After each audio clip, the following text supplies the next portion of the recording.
habang tumatagal sila, lalong silang nag-i-improve. Yung bang True. Ano nga ako, nagulat nga ako kay Josh, pati kay Ken eh. Diba? Lalo si Josh, grabe yung improvement niya. Hi guys! Welcome back. My name is Liz and I'm with my sister and my mom. So now we are going to react to Liham by SB19, of course. Kasama siya sa bagong EP nila na Pagtatag. So to, siguro ngayon nyo lang siya maririnig. I'm sure ngayon lang nila maririnig. This is a Tagalog song. So Tagalog siya. And ballad tong song na to.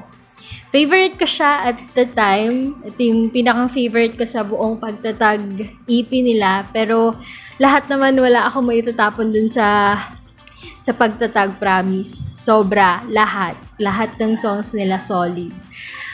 Well, without further ado, ang papanoorin natin today is yung Wish Bus USA na performance nila. So, this is live. Live to. Okay, ngayon ko pa lang dito mapapanood. So, yeah.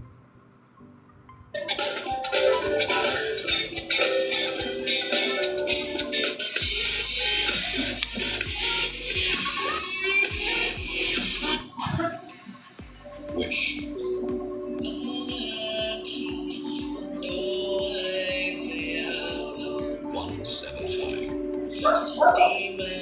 Sa USA yan ah. Ang dami ding 18 fans.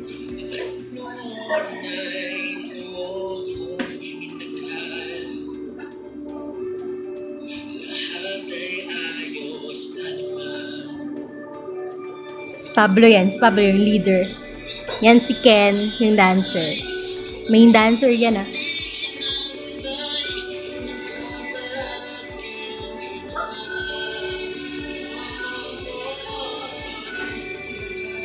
Yan si Stel, yung coach sa The Voice Generations ngayon.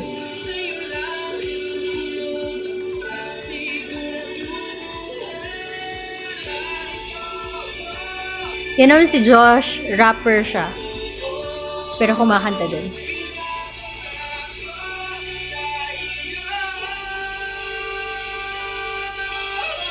Oh my God!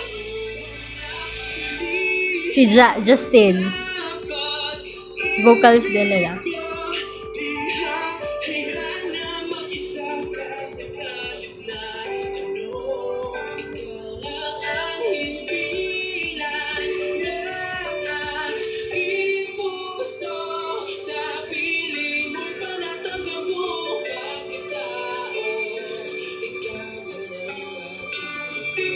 Nice.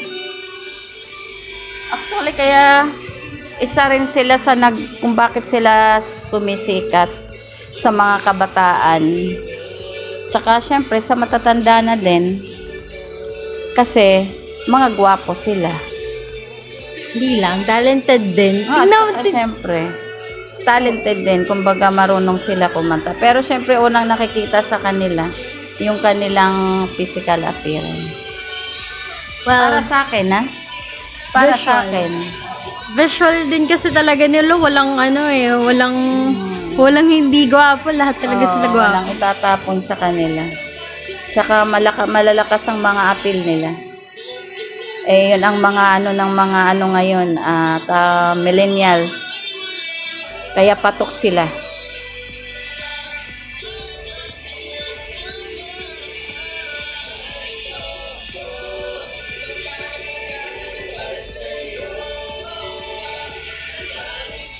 Si Pablo yung sumulat niyang kantang niyan. Almost lahat naman ng kanta nila. Tsaka yung kanta nila na ganyan, kumbaga maraming makaka-relate na kabataan.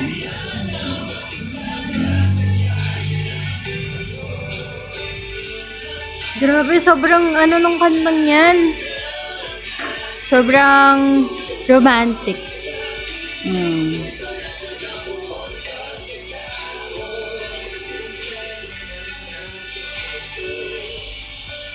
Ay, ganda ng mata nun, no? Si Pablo. Si Pablo ba yan? Yun yung leader, yung songwriter nila. Producer din. Si Ja. Lahat naman sila, oh.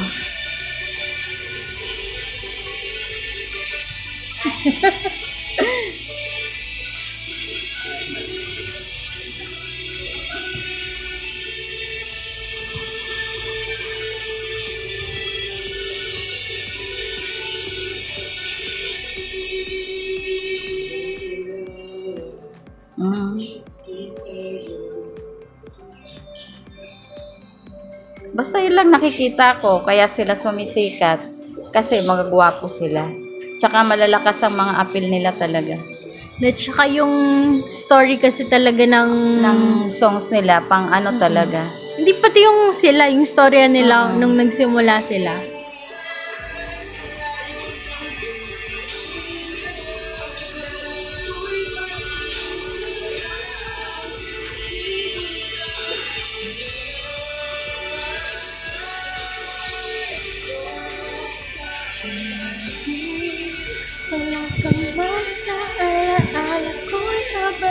Tsaka lalo silang gumagwapo, no?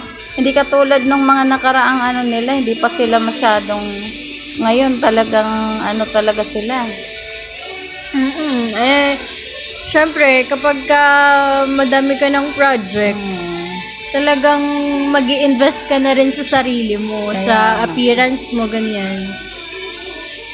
Tsaka sila na, self-managed sila. Walang ano, walang may hawak sa kanila. Kaya hawak nila yung sarili nilang projects, lahat. Ibig sabihin, walang Independent nagmamanage talaga. Yes. Okay.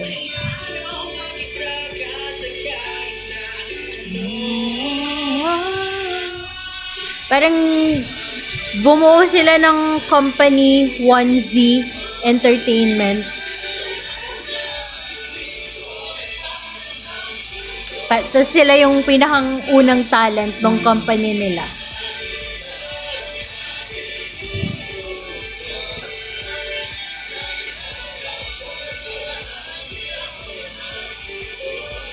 Yung nasa gitna, gwapo rin. Ayan, oh. Yan. Gwapo rin yan. Sino ba yan? Stel. Yan yung okay. coach ng The Voice Generation ngayon, nanay. Siya ba? Coach siya, oo. Isa siya sa coach. Gwapo siya. Lahat naman sila. Kanya-kanya sila ng ano ng pagiging gwapo. Ayun. Hindi kasi, wala kasi kaming TV, hindi kami nanonood ng TV. Kaya hindi siguro alam ni nanay na, ayun nga, isa sa coaches ngayon, si Stel. Kaya, So yun, pwede natin siyang mapanood or sa mga susunod, ganyan. Pero gusto ko sanang panoorin, pero wala pa lang akong time. So yun, thoughts? Kamusta yung kanta? Maganda ba? maganda siya. Pang ano siya, nakakabatang kanta. Iba Hindi. parang ano, parang bumabalik ka sa pagka-in-love, ganun. Oo, ganun. Ganun din yung una kong narinig yan, parang parang ang saya-saya ma-in love. Ganun, parang, Para siyang nanay, wedding song. oo. Ganun. Yun yung una kong na sa kanya nung narinig ko siya siguro mga pangalawang beses or pangatlong beses ko siya narinig. Actually, pinakinggan ko lang yung buong EP. Parang isang araw bago yung kick-off concert nila sa Araneta nitong nakaraan. So, parang pangatlong beses ko siyang napakinggan. Nasa biyahe ako papunta na ng concert. Sabi ko, hala, parang parang wedding song to. Oo, yan nga. Parang ano siya, nakaka-inlove siya. Yung parang bumabalik yung Yung feelings mo Oo, dati. yung feelings mo dati na nai-inlove ka, ganun. Ikaw, anak. Ha? Ikaw. Kamusta? Maganda, kasing ganda ko. Uy. Joke lang. Maganda siya. Maganda. Maganda siya. Nakaka-relate ka ba? Hindi, di mo in love eh. Oh, hindi naman porket Hindi naman ibig sabihin, anak. Yung bang, syempre, yung feelings mo, kung paano Wala ma-in naman love. akong gusto. No, parang, ganun pala, ma-in love. Hindi, kumbaga, yung sa song na lang, maganda ba siya, yung melody, yung kakantahin mo ba, feeling mo, kakantahin mo siya in the future, ganyan. Siyempre. Siyempre. Bakit mo kakantahin? Kasi, Kasi maganda. maganda. Oo. Tapos gusto ko yung ano niya, Ano rhythm. nafe-feel mo? Oh, gusto niya daw yung rhythm. Ano nafe-feel ko? Pag naririnig mo. Masaya. Ay, masaya. Saya. Nakaka-ano ba? Nakakakilig, nakaka-in love, gano'n. Oo. Oh. Naaalala ko nga ang crush ko eh. Oh, akala ko wala. Akala ko ba wala? Joke lang. Pero ayun nga. And ang maganda sa kanila, katulad nga ng sabi ko, ngayon, self-managed na sila. So, lahat ng gusto nila, pwede na nilang gawin. Kaya feeling ko mas magaganda yung kanta nila sa ngayong EP na to, ngayong pagtatag. Kasi lahat talaga, wala ka maitatapon. Yun lang naman. Lang. Ang observe ko sa kanila, habang tumatagal sila, lalong silang nag-i-improve. Yung bang, True. Ano nga ako, nagulat nga ako kay Josh, pati kay Ken eh. Diba?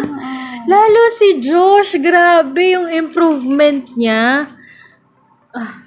Grabe yung improvement niya. Dati, ang niya lang, lalo na pagka-ballad yung song, syempre, meron pa rin siyang, ang tawag doon, meron siyang line, ganyan. Pero, yung mga lines niya ngayon, mas mahaba, mas tataas, ganyan, binibigyan siya ng line. Talagang, kaya, nasa ano pa sila ngayon? Nasa panahon pa ng pagsikat. oo. Kasi, kung titingnan mo sila magmula sa umpisa hanggang sa ngayon, lalo silang, alam mo yung magandang panoorin, yung kanta nila, magandang pakinggan. Kumbaga, yun nga, nag-i-improve nga sila lalo. Oo. Tsaka yun nga, nagsisimula pa lang. Sikat na sila pero simula pa lang to. Ayun. Ayun nga. So guys, thank you for watching. Sana nagustuhan niyo yung reaction and yung thoughts namin for this specific song. Ayun. Check niyo lang yung iba pa naming mga reactions dito sa channel. Thank you! Bye!